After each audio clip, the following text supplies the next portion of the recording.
No vídeo de hoje, dando sequência, né, a essa série que nós iniciamos aí há alguns dias atrás, chamada Conhecendo os Filósofos Brasileiros Contemporâneos, nós iremos hoje falar um pouco a respeito do Rubem Alves, certo?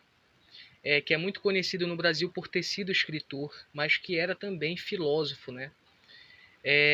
Então, iniciando aqui pela biografia do autor, inicio dizendo o seguinte, que Rubem Alves nasceu no dia 13 de setembro de 1933, na cidade de Boa Esperança, em Minas Gerais, certo? Em 1953, portanto com 20 anos, ele ingressou no curso de bacharelado em Teologia pelo Seminário Presbiteriano de Campinas, curso que concluiu em 1957, certo? Então aí a primeira formação dele, a primeira graduação dele é em Teologia, certo? Através aí desse seminário que eu acabei de citar aqui. Nesse período, mais especificamente em 1956, ele recebeu o diploma de habilitação em piano, o que lhe permitiu lecionar no Conservatório Carlos Gomes, Escola de Artes de Campinas. Então a vida dele como professor começa aqui nessa escola de artes, certo? Ele começa a lecionar lá aulas de música, né? E, enfim, só para citar mesmo esse início dele como professor, né? Em 1963, viajou para os Estados Unidos para cursar sua pós-graduação em teologia pela Union Theological Seminary, formando-se mestre um ano depois, em 1964, certo? Então aí o mestrado dele por essa instituição que eu acabei de citar. E aí em 1968, após ser perseguido pelo regime militar, assim como todos os outros que eu citei há pouco, com exceção do Lima Vaz, ele também foi perseguido pelo regime militar, certo? Continuando, viajou para os Estados Unidos e ingressou no curso de doutorado em teologia pelo Princeton Theological Seminary, formando-se um ano depois, em 1969. Certo? Então aqui a gente já tem que parar um pouco para refletir acerca dessa formação dele, porque como vocês puderam perceber, diferente de todos os outros que eu já venho citando aqui, né, durante a série, como por exemplo o Gerny Burnhai, a Marilena Chauí, o Lima Vaz, o Gianotti, o Rubem Alves é o primeiro filósofo dessa lista que eu vou trazer aqui para vocês, de 8 filósofos, né? Inicialmente eram 6, mas aí eu resolvi incluir mais 2. Ele é o primeiro filósofo que não tem uma formação em filosofia, certo? Dessa lista que eu estou trazendo para vocês. Então, eu achei que isso daí fosse interessante de falar. Continuando.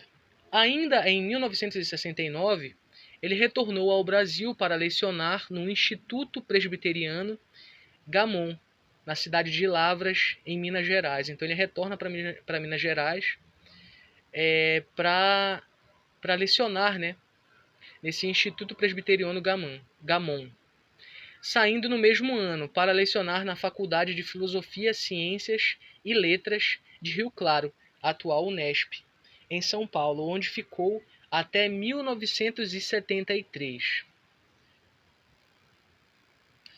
E aí, prosseguindo. Em 1974, tornou-se professor titular de filosofia no Instituto de Filosofia, Ciências e Ciências Humanas da Unicamp, certo?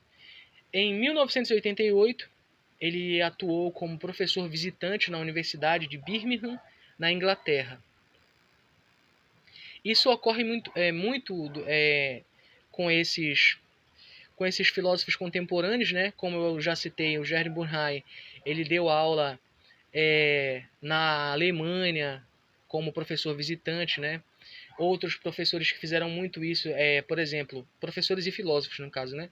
Contemporâneos. Vocês vão ver o Silvio Galo também, O Silvio Galo ele deu aula como professor visitante, né? Muito mais em faculdades, em universidades daqui da América do Sul, certo? Como a gente vai ver num vídeo futuro aqui, porque ele é um dos filósofos que a gente vai acabar citando aqui. Acredito que no próximo vídeo já. Continuando. No fim dos anos 80, não encontramos a data exata, ele tornou-se psicanalista pela Sociedade Paulista de Psicanálise, ou seja, ele tem formação, ele poderia atuar como psicanalista. No entanto, a gente não tem a data exata de quando ele entrou no curso, de quando ele completou esse curso dele, né? Que possibilitava que ele pudesse atuar como psicanalista.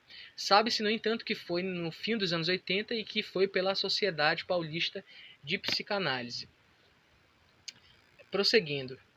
Em 1995, ele recebeu o título de professor emérito da Unicamp, passando a lecionar pela mesma instituição como professor aposentado no Departamento de Filosofia e História da Unicamp, o DEF, da Faculdade de Educação da Unicamp.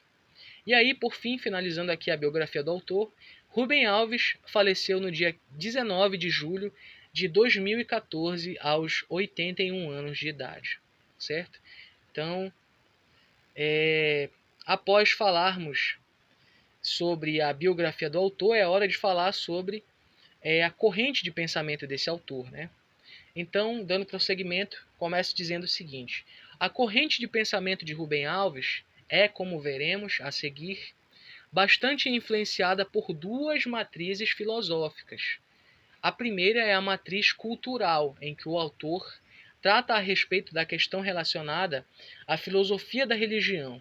Então, como a gente já havia dito anteriormente, essa matriz cultural ela abarca muitas coisas, né, relacionadas à cultura, como, por exemplo, a arte, a religião, o senso comum, certo?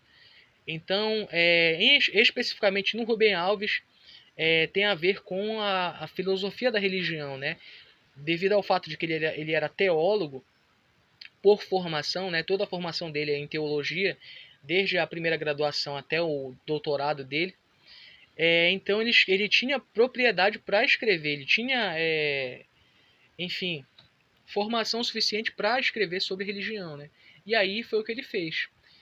A gente pode encontrar isso muito nos livros O Enigma da Religião, de 1975, O que é Religião, de 1984, Religião e Repressão, de 2005, Dogmatismo e Tolerância, de 1982, O Suspiro dos Oprimidos, de 1999, Perguntaram-me se acredito em Deus, de 2007, e O Deus que Conheço, de 2010. Aqui os livros eles não estão em ordem de publicação, né?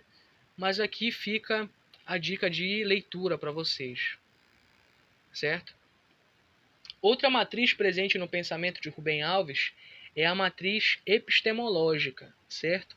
Que faz filosofia no prolongamento das ciências, como as ciências sociais, por exemplo.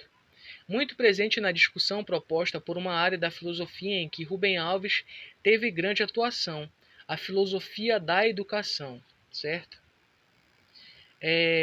Tratada em obras como Conversas com Quem Gosta de Ensinar, de 2000, Histórias com de Quem Gosta de Ensinar, de ensinar, de 2000 também, A Alegria de Ensinar, publicado, né, o livro, em 1994, Por uma Educação Romântica, de 2002, Fomos Maus Alunos, de 2003, A Pedagogia dos Caracóis, de 2010, A Escola que Sempre Sonhei, sem imaginar que pudesse existir, de 2001, O Livro Sem Fim, de 2002, e Ao Professor com o Meu Carinho, de 2005. Também obras que não estão aqui organizadas em ordem de publicação, certo?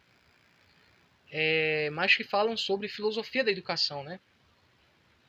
E aí, continuando. No entanto, como se sabe, a matriz epistemológica deu origem a outras duas vertentes, sendo uma delas a logicista, da qual não nos ocuparemos em explicar, e a outra a historicista, a qual mencionaremos devido ao fato de que essa vertente tem como característica fazer filosofia da ciência na esteira da história da ciência e da própria filosofia, como Rubem Alves fez nas obras Filosofia da Ciência e Entre a Ciência e a Sapiência. Então, ele não só escreveu sobre religião, como ele também escreveu sobre filosofia da educação e, por fim, também escreveu sobre filosofia da ciência, né? Então, essa matriz epistemológica ela abarca tudo isso que eu acabei de citar. Sobre filosofia da educação, né, e sobre filosofia da ciência. E aí, por fim, falando aqui sobre a bibliografia, né? Aqui está escrito errado, tá? Bibliografia, mas é bibliografia.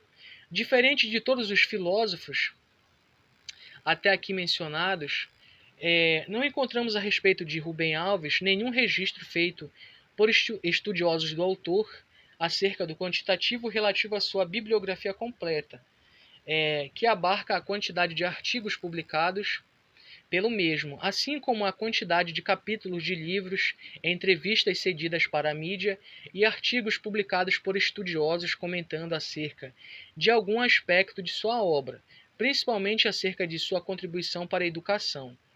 Tal ausência de registros nos causou espanto devido ao fato de que Rubem Alves tem um instituto chamado Instituto Rubem Alves, que é inclusive muito ativo nas redes sociais, mas que além de não organizar a bibliografia do autor, também não nos respondeu, o que nos limitou a citar apenas as obras publicadas pelo autor, que são ao todo 53 e que variam entre livros de filosofia da religião, teologia, crônicas, meditações, filosofia da ciência, filosofia da educação, biografia e literatura infantil, certo?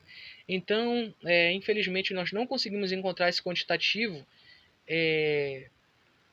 de artigos publicados, de citações de outros autores, citando, na verdade, o Rubem Alves, né? Tudo aquilo que nós já trouxemos em outros autores, nós não conseguimos, né? Apesar de existir o Instituto Rubem Alves, a gente acabou não encontrando. Mas a gente vai agora, né, vou mostrar aqui para vocês essa lista de livros, que ele publicou muito livro, e eu gostaria de mostrar aqui, não de comentar a respeito, mas de mostrar mesmo a quantidade de livros que ele publicou. Então, pessoal, aqui estão todas as obras escritas pelo Rubem Alves, né? Desde as obras em que ele fala sobre religião, né? Em que ele escreveu sobre filosofia da religião também, como também as obras sobre filosofia da educação e as obras sobre filosofia da ciência e também as crônicas e os livros de literatura infantil que ele escreveu, certo? Então a gente pode citar aqui, só aumentar aqui um pouco,